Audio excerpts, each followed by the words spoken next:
Өткенді қайталай алмайсыз. Өткенді қайталай алмайын ба? Жоқ. Әрине, қайталай алам. Қазақ дубляжы жайлы не білеміз? Қазақ дубляжы қазақ елінде бұрыннан болған. Кеңес одағы кезінде қазақ фильм кинолары орыс тілінде түсірілетін болған. А мясо кушать будете? Тащи, все тащи.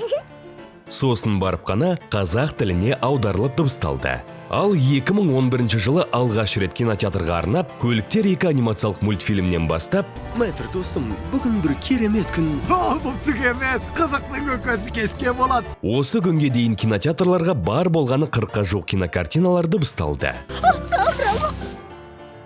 Қара, мен тірімін. Онда емес, шалғай оңтүстікте. Жаңа Капитан Америкамен төбелестім. Мен осы күнді өмір бойы армандап аңсаған едім. Кішкентай кезімізде көрген Қазақстан телеарнасына да рахмет. Сәлем. Міне, қара, оның телефоны. Менің сиқыршы болуы мүмкін емес. Өйткені мен Гарримін. Қарапайым Гарримін. Көтерілгеннен кейін бірдеңе ішесіз бе?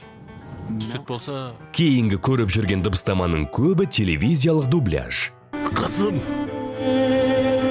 сигаретім. Ал мынау біздің ханшайымымыз Ананди. Айтшы, сахан жеңгең ұнады ма? Оңбаған екенсіңдер Ананди екеулерің. Не бітпей не қоймай қазақтың миын аштыңдар ғой. Және де әуесқой дубляж. Отбасыңның қауіпсіздігіне де түкіргенің бар. Жетер, неткен жауап істедің? Артық кетпе, Лео.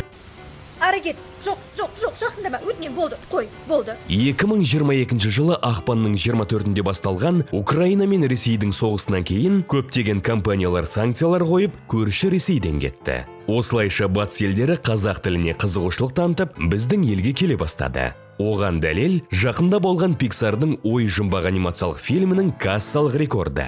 Яғни 125 миллион теңге табыс тапты.